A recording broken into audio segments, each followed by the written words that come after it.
चलें तो स्टार्ट करते हैं आज का बूस्टर सेशन। और इस दुआ के साथ, इस उम्मीद के साथ कि आप में से जिन्होंने ना हिम्मत की है, एफर्ट की है, अपना बेस्ट दिया है, अपना टाइम दिया है, सेक्रीफाइसेस दिए हैं इस एग्जाम की प्रिपरेशन के दौरान, अल्लाह आप सबकी एक आविशें, आपकी एफर्ट कबूल करे और आप सब सुरखरू रहे हैं एग्जाम में।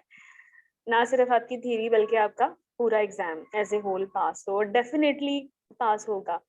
क्योंकि अल्लाह का वादा है कि जिसने जिसके लिए जितनी एफर्ट की है उसके लिए उतना है। तो हाउ इट इज पॉसिबल कि आपने एफर्ट की और आपको उसका रिवॉर्ड ना मिले। ठीक है, तो डेफिनेटली जिन्होंने एफर्ट की है वो पास होने वाले हैं।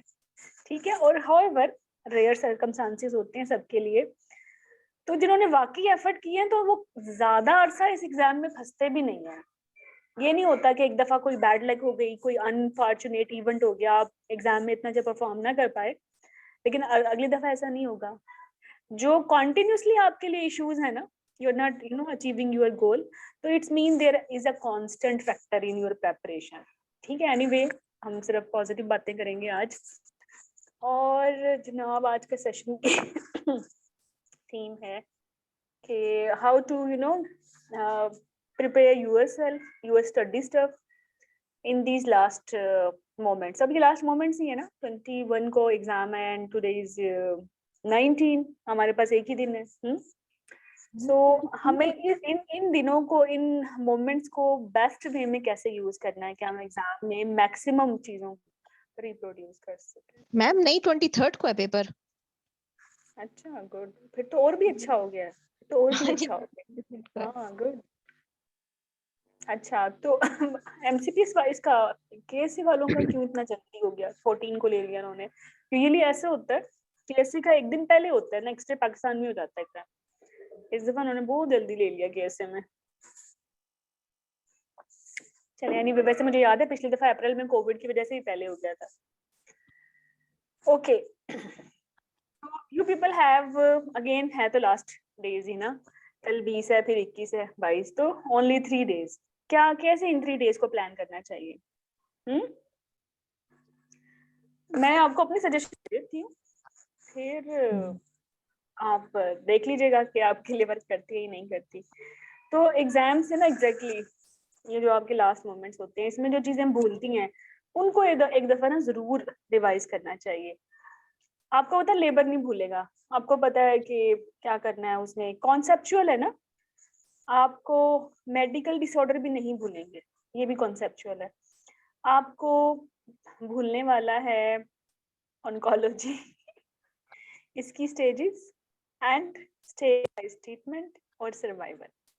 ठीक है, तो जो लास्ट डेज होते हैं उसमें अगर ऑन्कोलॉजी को एक अच्छे से क्वालिटी 4-5 घंटे दे दें तो आपकी मेहनत वसूल हो जाएगी इंशाल्लाह। एग्जाम में वो माइंड फोगी हो जाएगा कि यार ये स्टेज 2 है, ये 3 है।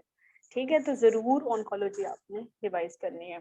और दूसरा जो भूलने वाला ना मॉड्यूल है वो है इन्फेक्शन।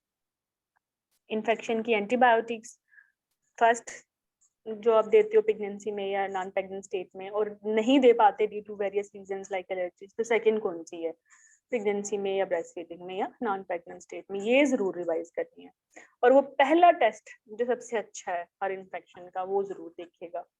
फिर इसके बाद अगर हम सिर्फ स्पेसिफिकली टॉर्च की बात करें तो इनके कनेक्शंस है ना, एक स्पेसिफिक एनोमलीज का एक स्पेक्ट्रम है, वो जरूर देखिएगा। ठीक है, पूरा इन्फेक्शन पॉसिबल ही नहीं है आप ये 2-3 दिन में कर पाए, तो जो आपने लास्ट मोमेंट्स में देखना है तो एक तो ऑन्कोलॉजी है। हाँ, सेशन स्टार्ट हो गया है सईदा। और लास्ट मोमेंट में क्या देखना है, इन्फेक्शन, लेकिन स्क्रीन करके देखना है अपनी आंखों को ना, पूरा पेज टू पेज नहीं पढ़ना।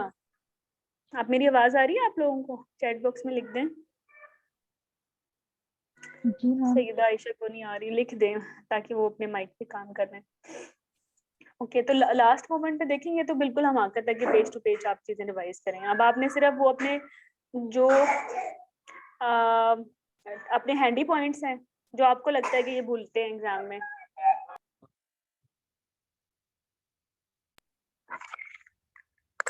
Okay, so where we were here at the last moment preparation. तो आपने हैंडी पॉइंट्स देखने हैं अपने, ठीक है। अच्छा, फिर आपको क्या बोलता है, परसेंटेजेस। परसेंटेजेस तो बहुत सारी हैं, हमने आखिरी मोमेंट्स के लिए कुछ इंपॉर्टेंट परसेंटेजेस मैंने आपको कहा था कि जब भी जो टॉपिक पढ़े उससे उस टॉपिक के ना मेन पेज पे या मेन पैराग्राफ पे परसेंटेजेस ही होने चाहिए। तो क्विकली हर टॉपिक को फ्लिप करें और जो परसेंटेजेस हैं जो एग्जाम में आई हैं, रिकॉल्स के लिए आपकी कलर कोडिंग भी करवाई थी, सिर्फ वही करें जो रिकॉल्स में आई हैं, ठीक है।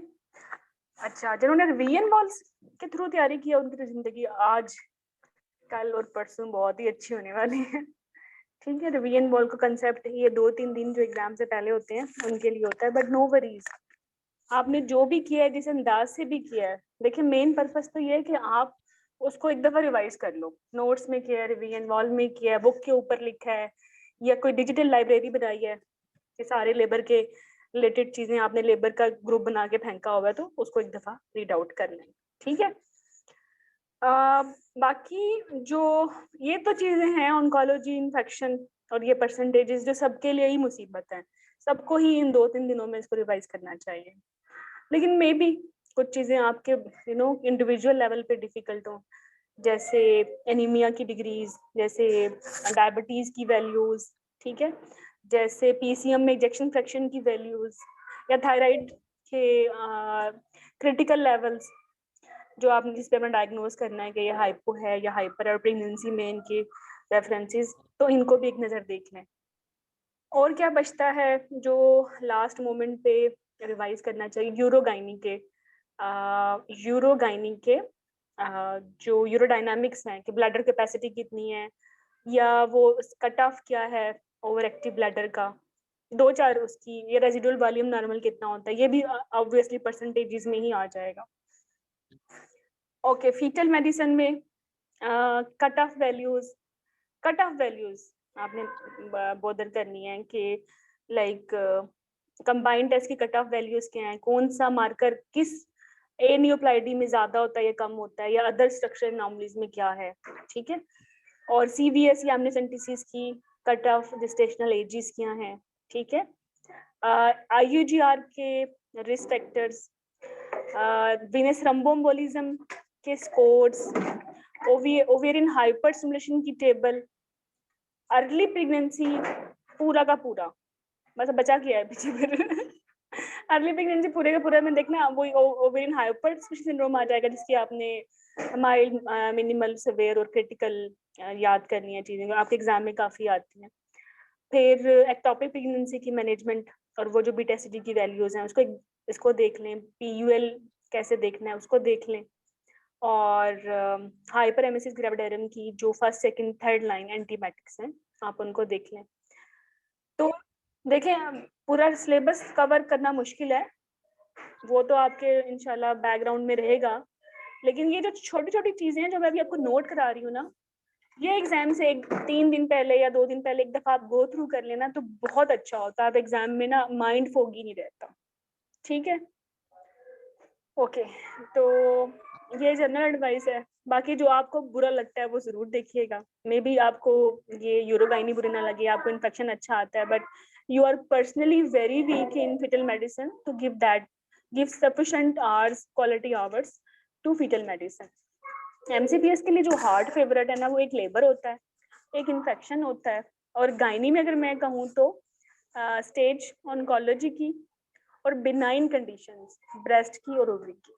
ये मैंने अक्सर देखा है कि इनके क्वेश्चंस काफी दफा एमसीपीएस में टेस्ट किए जाते हैं। ओके, तो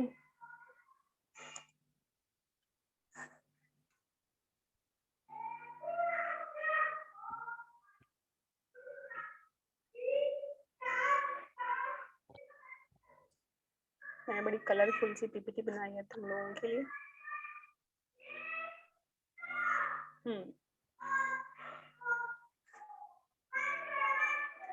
तो आपके भी रिवीजन टेक्स्ट तो मैंने आपको बता दिए, जो किसी भी एवरेज स्टूडेंट के लिए हेडेक हो सकते हैं, तो ये आप देख लीजिएगा। और what we should do before exam and at the day of exam and during exam, I will briefly tell you, then I will take your questions.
Okay चलिए, अच्छा एक टिप मैं देना चाह रही थी, और ऑब्वियसली बहुत सारे अपने सेशन में मैं देती भी रहती हूँ।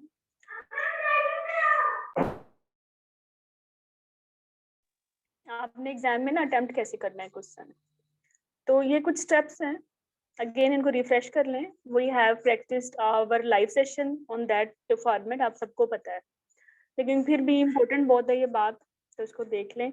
सबसे पहला काम पता है क्या करना है पेपर में, आपने स्टेम को रीड करना है ऑब्वियसली, लेकिन ऐसे प्लेन माइंड के साथ नहीं करना, ठीक है। दोबारा इसको रीड करें एंड पिक द बज़वर्ड्स, और हमेशा बज़वर्ड आपकी स्टेटमेंट में होती हैं। ये रिकॉल्स होते हैं जिसमें कभी कभार हमें बज़वर्ड नहीं मिलती है तो हम स्टेप वाइज जाते हैं, otherwise you will be amazed कि जो रिकॉल्स का तरीका है वो टोटली डिफरेंट होता है एक एक्चुअल एग्जाम से। रिकॉल से बस यही समझ आता है कि इस तरह का क्वेश्चन एग्जाम में आया होगा, बट एग्जाम में तो एग्जैक्टली वो आएगा ना एक स्टैंडर्ड वे में। कुछ होती है परसेंटेजेस क्वेश्चंस की जो उटपटांग होती है, वो सबके लिए उटपटांग होती है, तो आपके लिए भी उतनी उटपटांग है, तो इसलिए ओवरऑल परसेंटेज पे या सक्सेस स्कोर पे इतना फर्क नहीं पड़ता। तो मोस्ट ऑफ द क्वेश्चंस बड़े बैलेंस होते हैं, आपने स्टेटमेंट पढ़नी है 2 दफा, और कोई भी स्टेटमेंट अगर एक दफा पढ़ के आपको लगे ना कि ये तो आसान है ना, let's pick the key, don't do this. ये जो आसान क्वेश्चंस होते हैं ना, इनमें बज़वर्ड छुपे होते हैं, आप जल्दी में इनको निगलेक्ट कर देते हो, रॉन्ग की चूज कर लेते हो, लेकिन अगर आपकी हैबिट बन गई ना 2 दफा स्टेटमेंट पढ़ना, तो it will save you, believe me. अच्छा, फिर आपको बज़वर्ड्स 2 दफा पढ़ने के बाद आपकी आंखों के सामने ना वो नजर आएंगे, वरना नजर नहीं आएंगे। अब आपको बज़वर्ड मिल गए हैं, तो फिर आपने ऑप्शंस को नहीं देखना, आपने अपने माइंड में एक आइडियल की जो है वो सोचनी है। अगर वो आइडियल की, अब आप स्टेट ऑप्शंस पढ़ें, 5 ऑप्शंस होंगी, उसमें अगर वो आइडियल की है तो बिला झझक उसको आपने ऑप्ट करना है। होइवर अगर आइडियल की नहीं है, देन आपने स्टेप 5 पे आ जाना है, मतलब एक्सक्लूजन की बनाने के लिए, ठीक है। तो सबसे पहले स्टेटमेंट पढ़नी है, फिर दोबारा स्टेटमेंट पढ़नी है, फिर बज़वर्ड समझ आएंगे। बज़वर्ड समझ आने में टाइम लगता है, 1-2 दफा पढ़ते हैं, नहीं 2 दफा पढ़ के भी नहीं आते, 30 दफा पढ़ लें, और बज़वर्ड से आपकी की बनेगी आइडियल, और आइडियल की भी नहीं बनती, और वैसे सीपीएससी के एग्जाम में अक्सर आइडियल की नहीं बनती,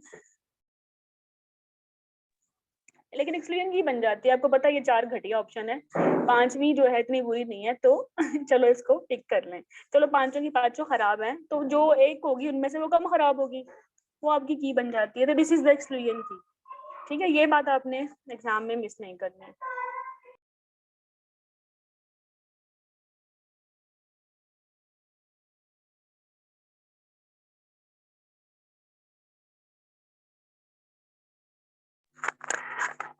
ओके, तो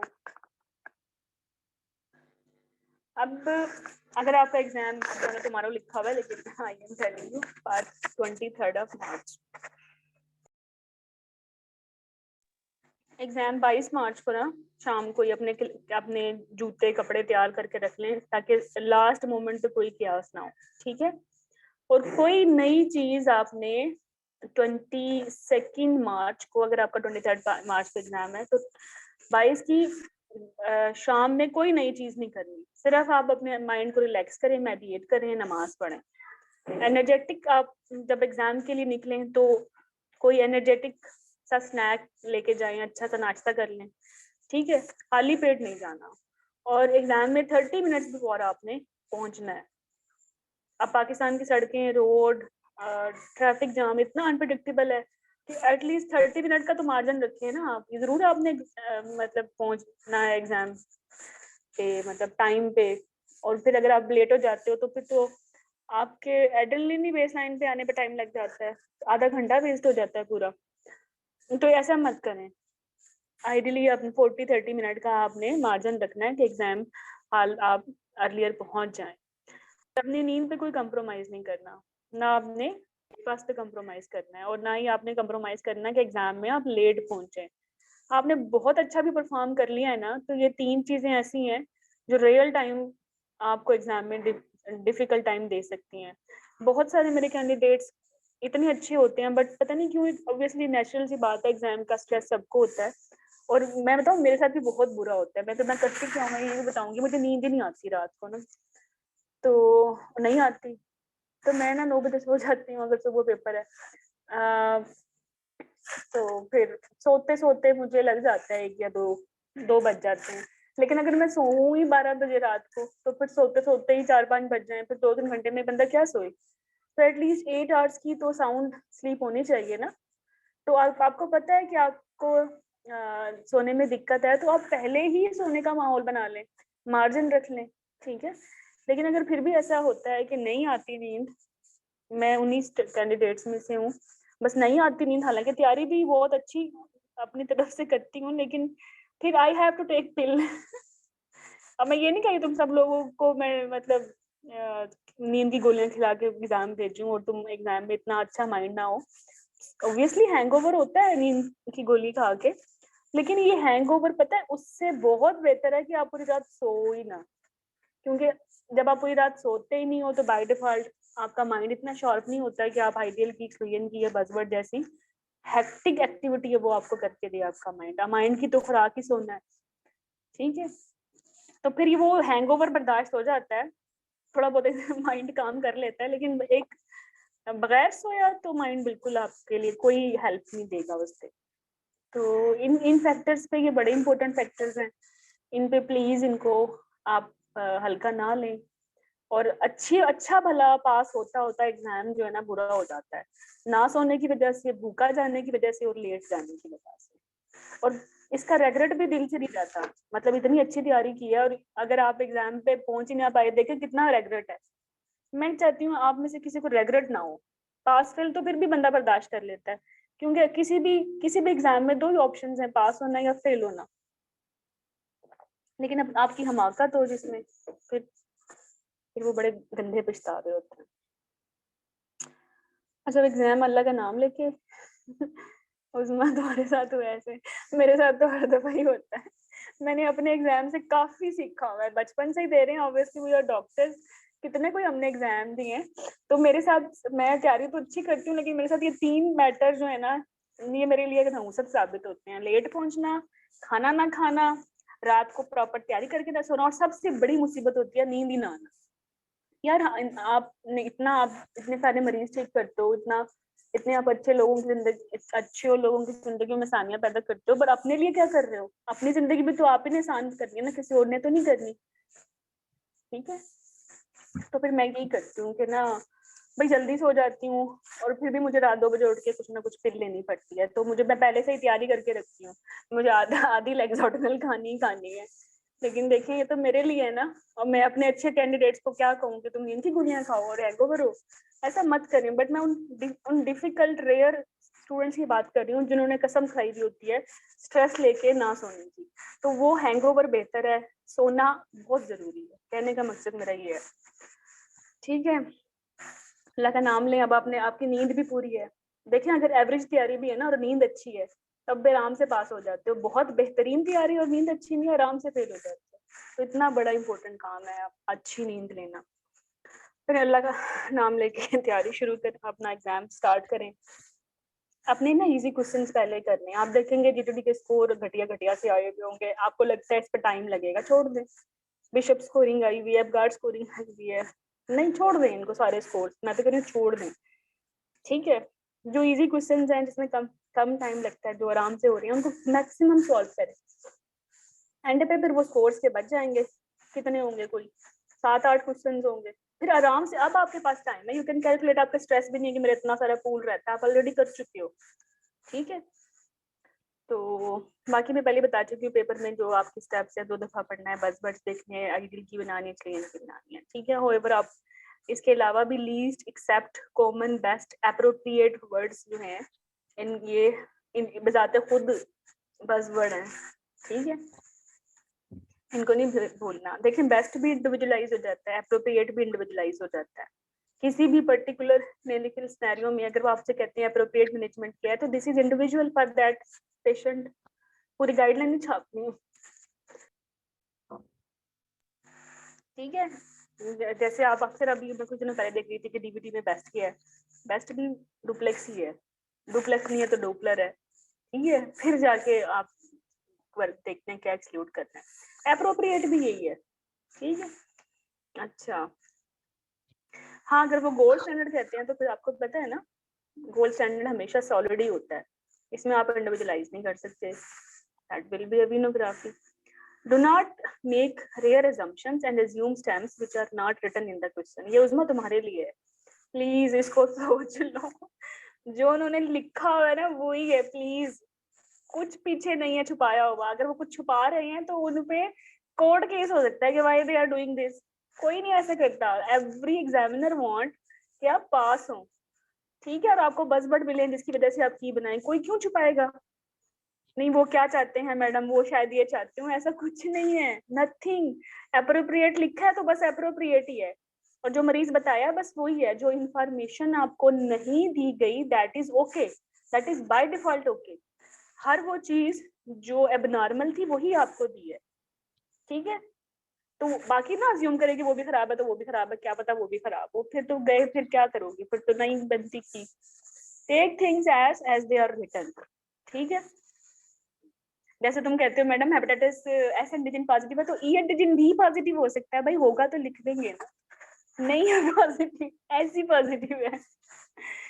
ओके तो बाकी सिस्टम का कैलकुलेटर जब मैंने दिया था पेपर, हमारा भी ऑनलाइन ही होता था, तो हम यूज करते थे, तो अब आप लोग भी यूज कर लें तो जिंदगी आसान हो जाएगी। वैसे तो जमा तफरीक आनी भी चाहिए बंदे को।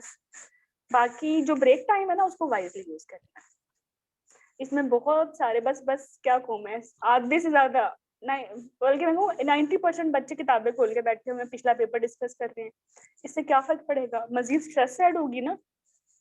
ये ब्रेक का मकसद ये है कि तुम लोग अपने माइंड को रिलैक्स करो ताकि अगले आने वाली एक और जंग लड़ सको, ठीक है।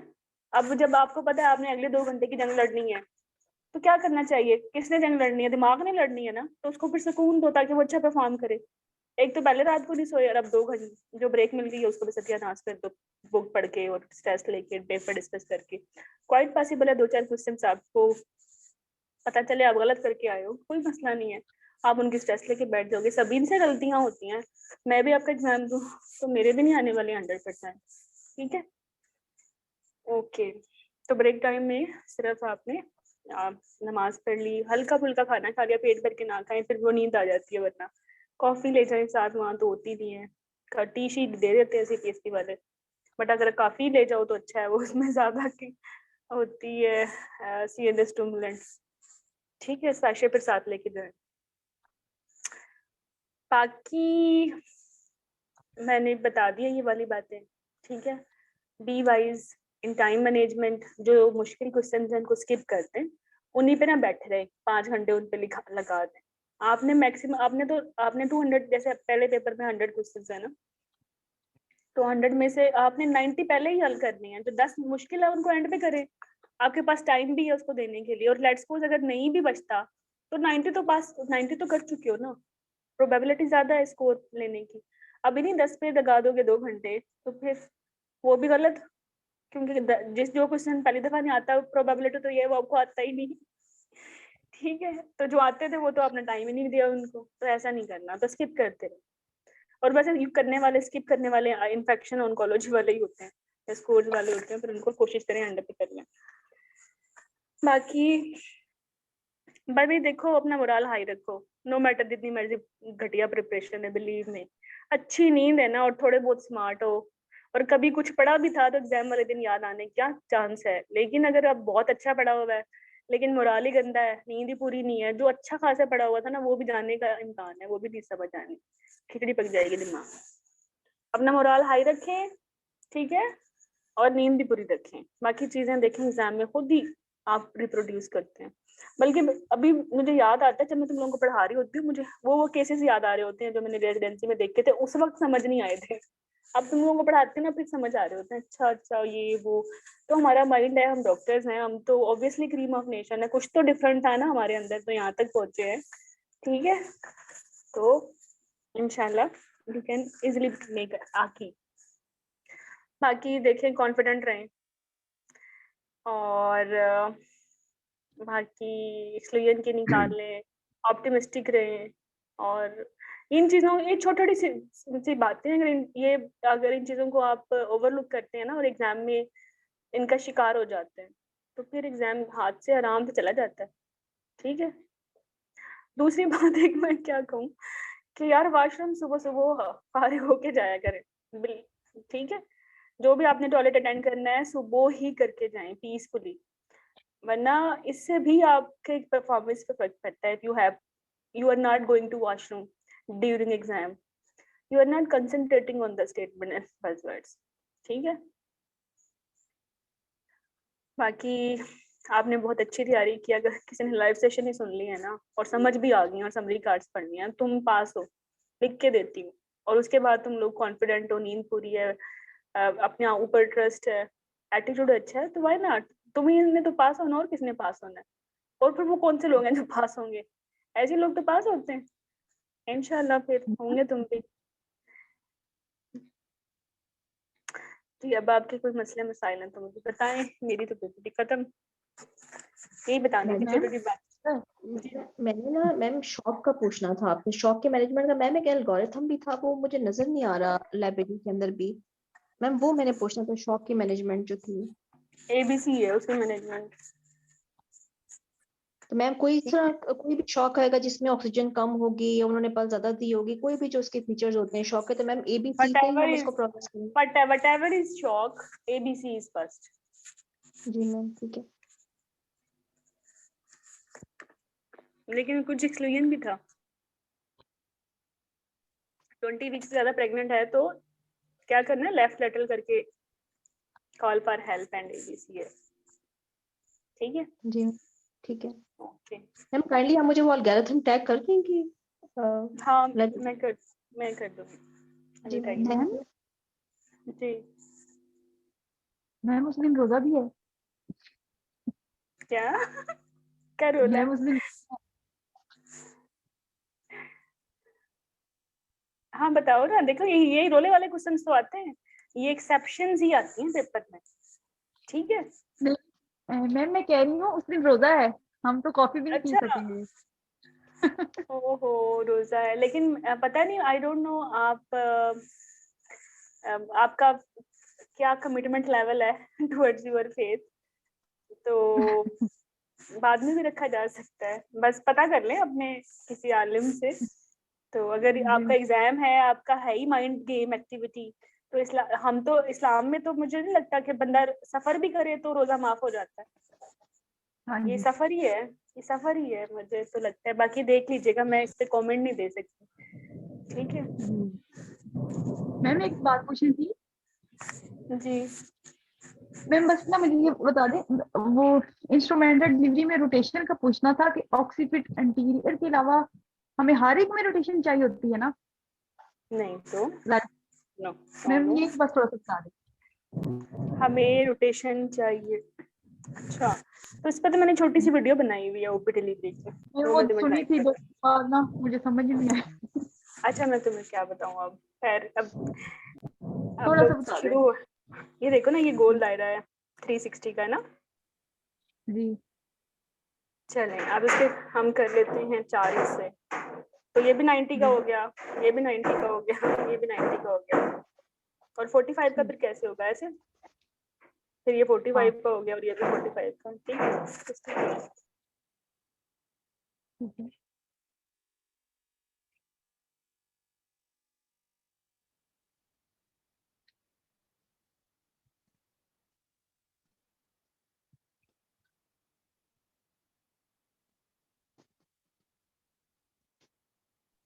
अच्छा तो देखो, तो ये जो है ना, ये वाला, ये ऑक्सफोर्ड ट्रांसवर्स है,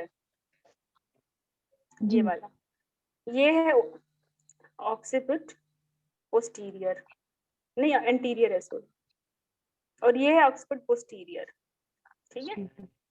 जी ये ओपी ओए भी हो सकता है, डिपेंड दैट आप किस तरह से देख रहे हो। लेट्स सपोज यहाँ नाक है, नहीं जब बच्चा हाँ जी। पैदा हो रहा होता है ना, तो ऑक्सीपुट जो होता है वो इंटीरियर होता है, यहाँ होता है, सॉरी अब मैं तो घूम गई, एनीवे तो ये ऑक्सफोर्ड इंटीरियर है। तो ये कितने की रोटेशन है, 45 से ज्यादा है ना। जी तो जो एंगल यहाँ होगा ना वो 45 है या 45 से कम है, इसको रोटेशन की जरूरत नहीं है। लेकिन ओटी तो 45 से ज्यादा रोटेशन की जरूरत है ना। हाँ जी। अच्छा, अगर मैं जी। ये कहूँ ना ये ओपी है, लेट्स सपोज ये ओपी है, जी। तो अगर आपने एज ए ओपी डिलीवर करना है तो फिर जरूरत नहीं है ना रोटेशन की, नहीं है, जी मैम। फेस टू बस बच्चे डिलीवर होते हैं। बट अगर जी। आपने इसको घुमा के इधर ओ ए करना है तो कितनी रोटेशन चाहिए? 45 से ज्यादा ही होती है ना, तो इसको भी रोटेशन की जरूरत है। तो ये जो हमारे 45 वाले जितने भी डायमीटर्स हैं उनमें रोटेशन की जरूरत नहीं है, हमें ऑक्सीपिड ट्रांसवर्स में होती है या ऑक्सीपिड पोस्टीरियर में होती है, जो आपके एमसीक्यूज में आते हैं।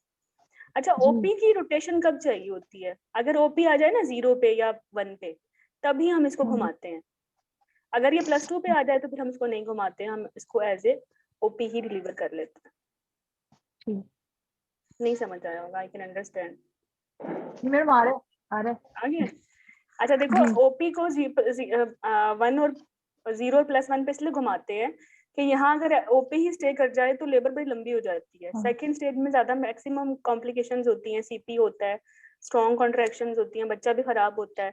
फिर ये OP as a OP deliver होगा तो फिर ओसीज इंजरीज ज्यादा होती हैं, तो घुमा देना, रोटेट कर देना ज्यादा कॉस्ट इफेक्टिव है। लेकिन ये बच्चा जब 0 और +1 पे ही ओपी रहा और अब +2 पे आ गया, अब तो आसान हो गया ना, जब वहां से गुजर आया है तो फिर let it to deliver like oh, कितना करे इसकी रोटेशनल डिलीवरी। और वैसे भी हमारे पास जो रोटेशनल डिलीवरीज हैं वो मिड कैविटी की हैं, 0 +1 पे कैली लगा रहे हैं, है ना, +2 पे तो कोई रोटेशनल फोर्सेप नहीं है, तो इसलिए हम उसको एज ओपी कर लेते हैं, या अगर वैक्यूम की ऑप्शन है दिस इज द बेस्ट। ठीक है, वाटर रोटेशन।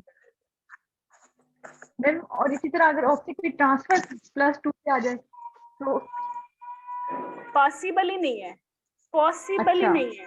हाँ, ये तुम लोगों ने अभी इजाद किया, ऐसा क्वेश्चन सवाल ही नहीं पैदा होता टर्म का बच्चा ओटी +2 पे आ जाए, पॉसिबल ही नहीं है। ठीक हो गया मैम, ठीक है। दुनिया इधर से इधर हो सकती है, ये ओटी बच्चा ओटी रहेगा, 0 से नीचे नहीं आने वाला, टर्म का है, प्री टर्म तो खैर हो जाते हैं डिलीवर, तो ये तो फंस जाएगा, ये तो डीप ट्रांसफर है। यही तो ऑब्स्ट्रक्टेड लेबर में जाने वाला है। वो कौन सी लेबर है ऑब्स्ट्रक्टेड जो +2 पे पहुंच गई? वो कैपिटी पहुंचा हुआ होगा। लेकिन फिर भी मैं तुम्हें एक और बात बताऊं, ओटी तो नहीं हो सकता, but what ever is the rotation, मतलब प्रेजेंटेशन, अगर बच्चे ने क्रॉस कर लिया है ना 0, तो you are bound to deliver it vaginally, ठीक है, इधर थ्रू रोटेशनल मेथड और थ्रू नॉन रोटेशनल मेथड। हाँ, 0 और +1 पे अगर ये 3+ का कैपेट या मोल्डिंग है तो फिर ये ट्रू सीपीडी है, इसको आपने सेक्शन करना है।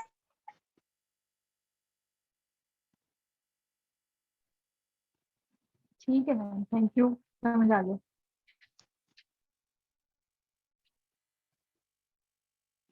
चलें, और 1-2 क्वेश्चंस मैं ले लेती हूँ फिर। मैडम एक मैंने क्वेश्चन पूछना था मैडम, पीएमएस का क्वेश्चन था मैम, उसमें हमने किया था कि उसमें आइडियल जो हमारे पास आती है एसएसआरआईज होते हैं ना मैम, वो जो इक्वेशंस थी पीएमएस वाली उसमें लिखा हुआ था कि अगर मूड स्विंग के साथ पेशेंट की डिक्रीज लिबिडो होती है तो हम ओसीपी प्रेफर करते हैं। तो मैम एक क्वेश्चन था एफसीपीएस के पूल में ही था, मैंने कहीं अपने नोट्स के साथ कहीं लगा लिया था, तो वो मैं आपकी वो रिकॉर्डिंग दिन सुन रही थी तो वो मैंने लिख लिया था, इसको मैंने कहा आपसे एक दफा रिकन्फर्म कर लूंगी। मैम वो क्वेश्चन ये था कि 18 इयर्स ओल्ड गर्ल थी और उसको साइक्लिकल मूड स्विंग थे, इरिटेबिलिटी थी, डिप्रेशन था, और साथ में मैम मैरिड वुमेन थी, हाँ जी, और मैम साथ ना उसको डिक्रीज लिबिडो भी था। तो मैम उसके ट्रीटमेंट ऑप्शन में था कि लो डोज लूटियल फेज एसएसआरआईज थे और कंटिन्यूअस लो डोज एसएसआरआईज थे, और साथ में पिल्स थी सीओसीपीज कंटिन्यूअस कंबाइंड। तो मैम इसने जो आपने की इसमें चूज की हुई थी ना मैम, वो एसएसआरआईज किया हुआ था, तो मैम वही पहले हम चूज करेंगे अगर मसला है मूड स्विंग्स का है ना, ओसीपीज मूड स्विंग्स को एड्रेस ही नहीं करती, तो हम क्या करेंगे, एसएसआरआई दे देंगे बट हाई डोज नहीं देंगे ना, सिर्फ ल्यूटियल फेज में दे देंगे। जी मैम, ठीक है, यानी कि मेजर प्रॉब्लम को हमने एड्रेस करना है ना। हाँ, जो स्ट्रेस पूरी स्टेटमेंट में मुझे नजर आया ना, that is the mood swings, that is buzzword for me. ठीक है मैडम, समझ आ गया, ठीक है। ओसीपीज लॉस ऑफ लिबिडो एक दफा खा के नहीं कर देती, दे टेक टाइम, क्रॉनिक जी मैम, यूजर्स को, तो ठीक है।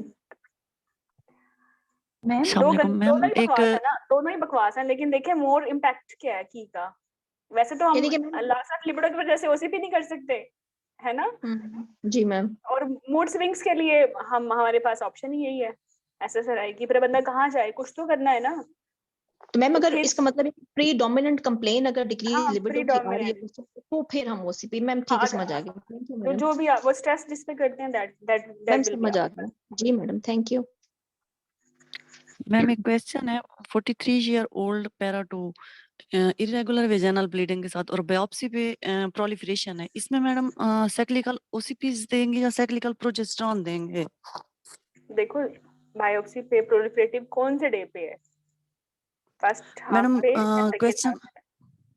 क्वेश्चन ऐसे ही था, आईएमएम का क्वेश्चन है 2018 का, उसमें था मुझे पेशेंट समझ आ गया, मैं 43 तो मुझे पता है ये कैसे आता है क्वेश्चन। 43 पे होती है एनोवुलेशन, एनोवुलेशन होती है तो इरेगुलर साइकिल्स हैं, और इरेगुलर साइकिल्स हैं तो हम क्या करते हैं कि पेशेंट को मेडिकल मैनेजमेंट देते हैं, मेडिकल मैनेजमेंट से फेल हो जाए तो फिर that is indication of biopsy, या 45 एज है that is indication of biopsy, या साथ में वो मोटी है या टमोक्सिफिन खा रही है तो दैट इज जी इंडिकेशन मैम। Of biopsy. तो इसमें अगर कोई भी इंडिकेशन थी बायोप्सी की, उन्होंने बायोप्सी की है।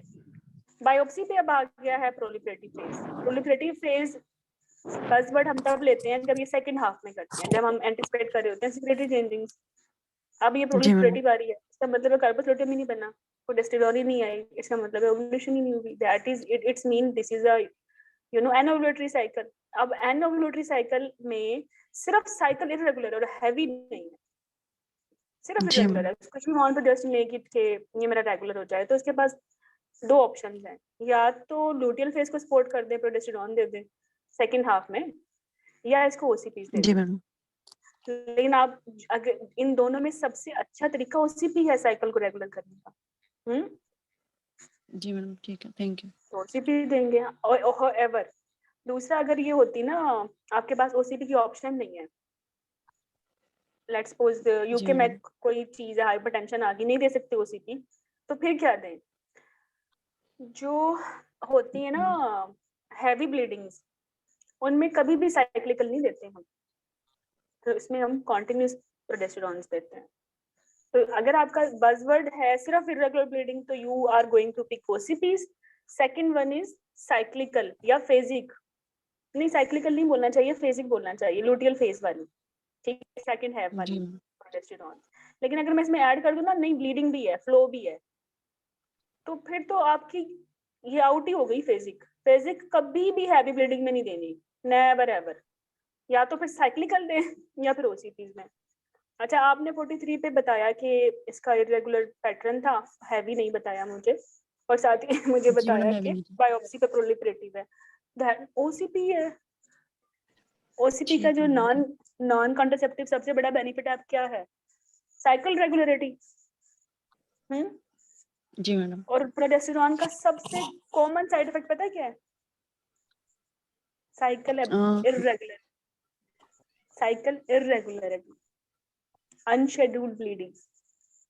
ये भी एमसीक्यू है, डिप्रेशन, इंडाइजेशन, नॉस्टैल्जिया या एबनॉर्मल ब्लीडिंग। तो एबनॉर्मल ब्लीडिंग किसी भी किस्म का प्रोजेस्टेरॉन ले, चाहे खाए, चाहे डिवाइस रखे अंदर माइग्रेना की फॉर्म में, चाहे इम्प्लांट रखे बाजू में लाइक जडेल, इन सब का सब मोस्ट कॉमन साइड इफेक्ट है एबनॉर्मल या इरेगुलर यूट्राइन ब्लीडिंग। एक्ने भी लिखा हुआ है। मोस्ट कॉमन की बात कर रही हूँ।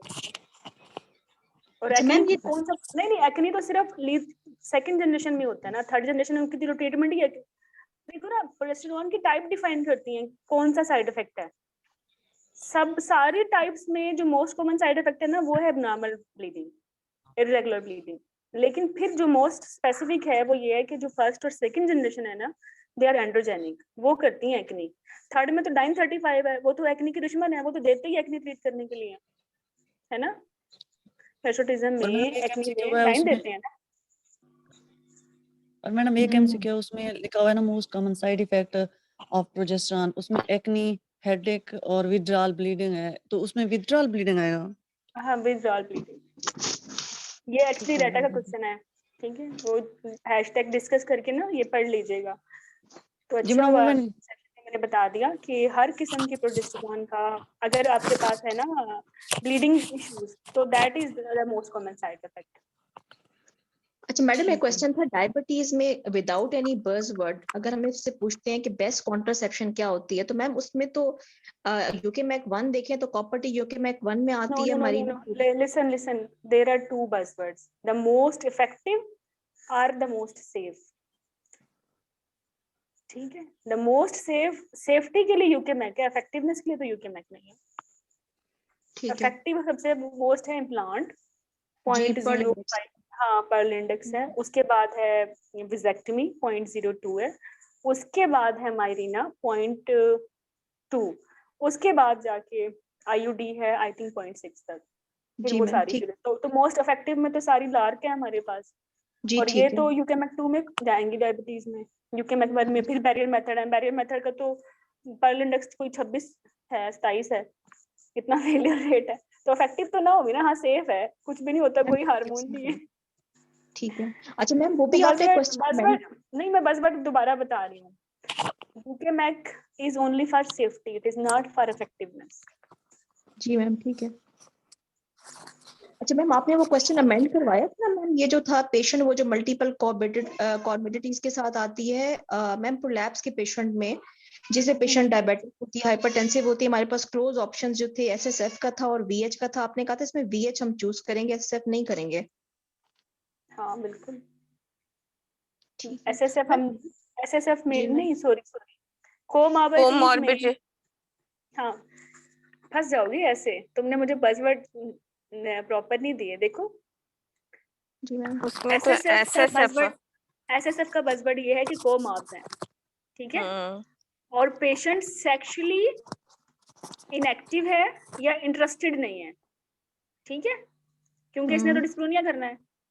अच्छा बाकी हमारे पास आ जाए वो सैक्रो हिस्टेरोपैक्सी सारी, ये तो हमेशा आइडियल ही है ना, क्योंकि ये जी कम मैम, डिस्प्रोनिया कराती हैं, कोई ओवेरियन फेलियर भी नहीं है ना, और वाइल्ड प्रोलैप्स भी नहीं है। 95-8 तक ये they are better without menopause या आप यू नो इन मेनोपॉज या इन बिफोर मेनोपॉज, इन दोनों फेजेस में। अच्छा वीएच कब करनी है? वीएच के साथ या तो बस बट देते हैं डेफिनेटली, ठीक है, अगर ना भी देना और आपके पास दो विजाइनल प्रोसीजर हैं एसएसएफ और वीएच, तो मुझे बताएं वीएच तो अच्छी हो गई, इससे तो एटलीस्ट डिस्प्रोनिया तो नहीं होगा ना। जी मैम, ठीक है। तो एसएसएफ से तो हो जाना डिस्प्रोनिया। और उन्होंने लिखा है वो सेक्सुअली इनएक्टिव है? नहीं लिखा।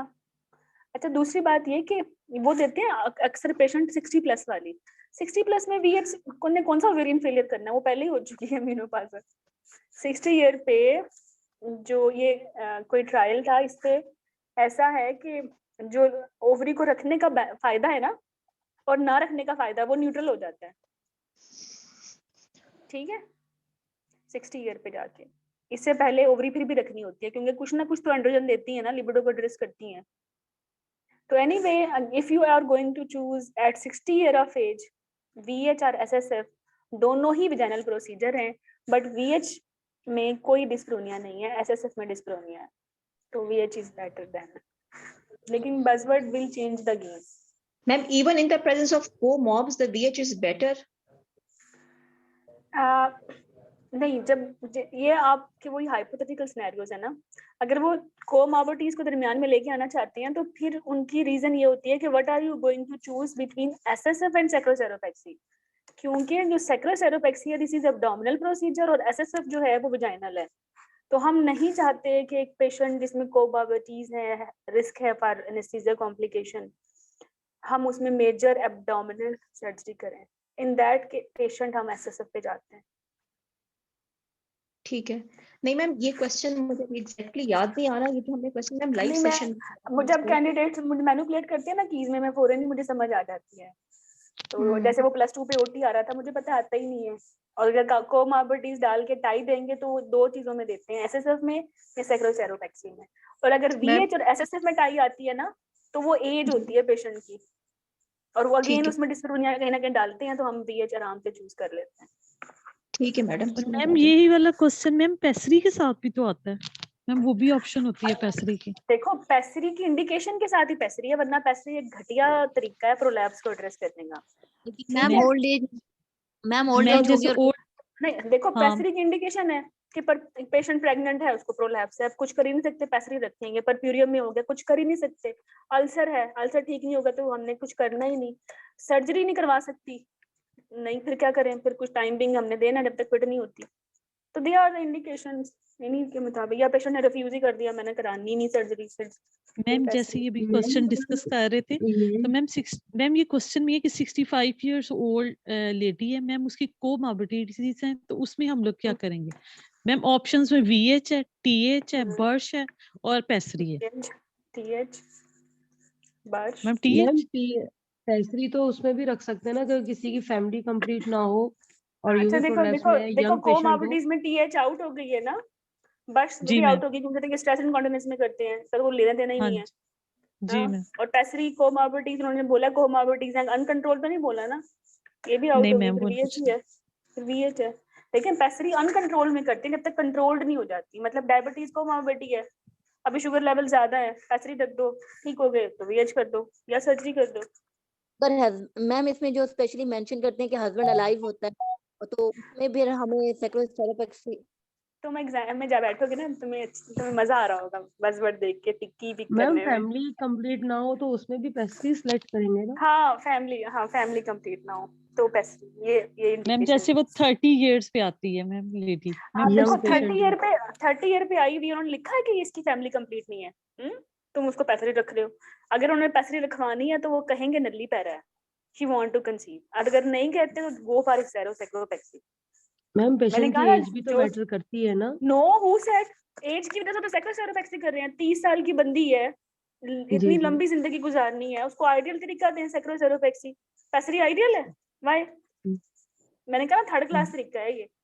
वो 30 ईयर की बंदी बेचारी अगले अगले 60 साल पैसरी लेके फिरेगी, सोचो खुद ही।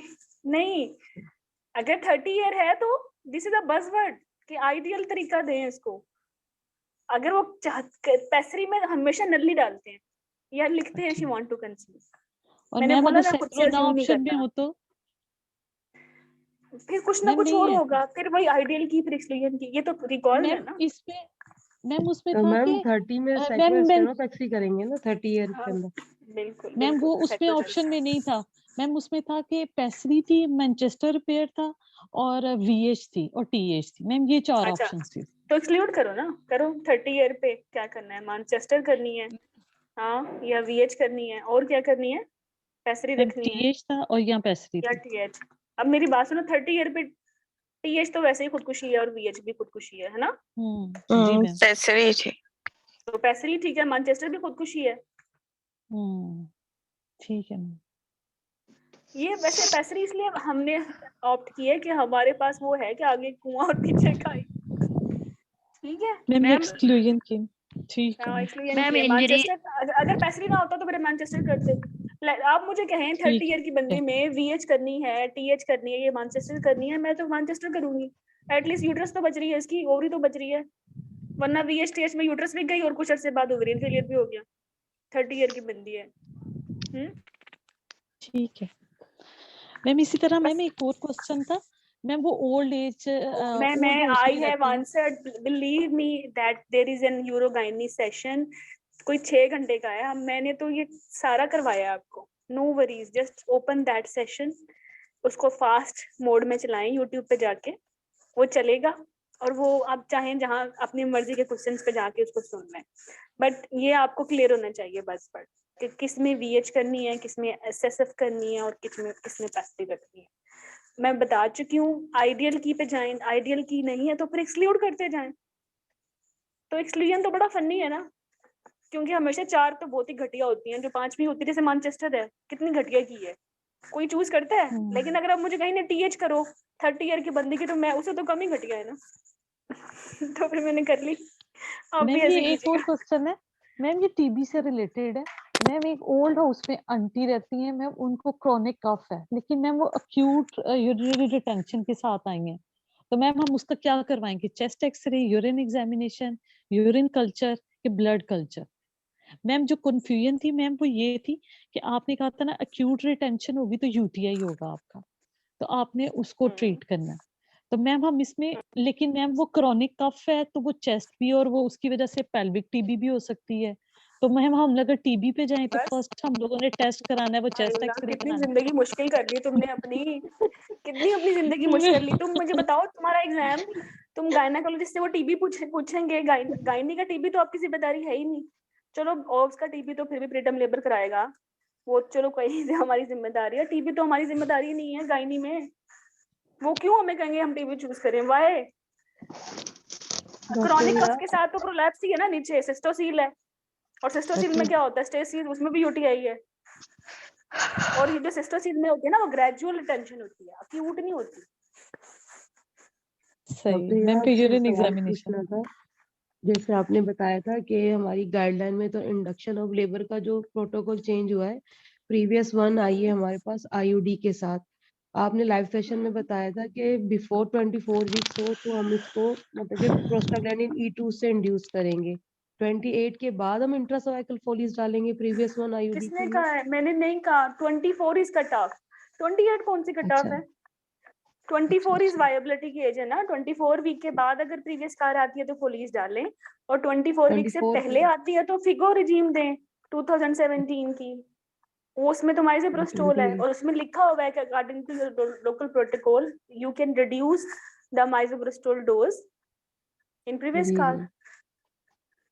तो वार्ड में 28 क्या बोल करते दिया हो? डॉक्टर, 24 वीक से बोल पहले दिया। कौन करता है स्टार्ट में? नहीं करते, यूजुअली नहीं करते, अनटिल अनलेस कोई रेयर इवेंट्स ना हो जाएं, करनी भी पड़ जाती है बट बहुत रेयरली। अदरवाइज जो डिलीवरी की टर्म, ये जो इंडक्शन ऑफ लेबर की टर्म है, ये टर्म यूज ही 24 वीक के बाद होती है।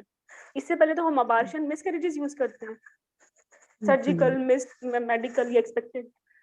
ठीक है मैम, ये एक प्लीज यूरोगाइनी का बता दें कि ये मेन जो मेजर साइड होती है इंजरी की, वो कौन सी होती है? मेजर साइड इंजरी की कहाँ, किसमें? सॉरी मैम, यूरिटेरिक जो इंजरीज होती हैं उसमें कॉमन साइड जो है वो इंजरी की एट ब्रिम, और ये जो ऑप्शन हमारे पास आ रहे होते हैं, क्योंकि मैम हमने हम कहा था बाद में लेप्रोस्कोपी में ब्रिम है।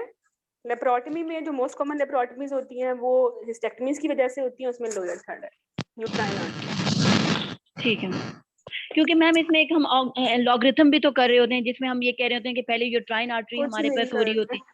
कुछ नहीं करे, मैंने बोला ना लेप्रोस्कोपी में ब्रिम है। और लेप्रोटमी में, जो कि लेप्रोटमी जो मोस्ट कॉमन प्रोसीजर है ना for laparotomy, this is hysterectomy. ठीक है, तो व्हेन यू जी are ma'am, doing laparotomy, this is lower third 52%, और उसमें uterine artery ligation most common. ठीक है, ठीक है वो और मैम, लाइव लेप्रोस्कोपी में ब्रिम है। ठीक है, लाइव सेशन में ठीक कराया है। है, बहुत अच्छा कवर किया है। कोई बात नहीं। अच्छा, आप वो लाइव सेशन सुन लीजिएगा, गुड लक। मेरे तो बच्चे जो है ना आ गए मैम हैं। मैम मुझे मटेरियल स्पेसिफिकेशन मैम टैग कर दीजिएगा। Okay okay, I will tell you. Thank you ma'am.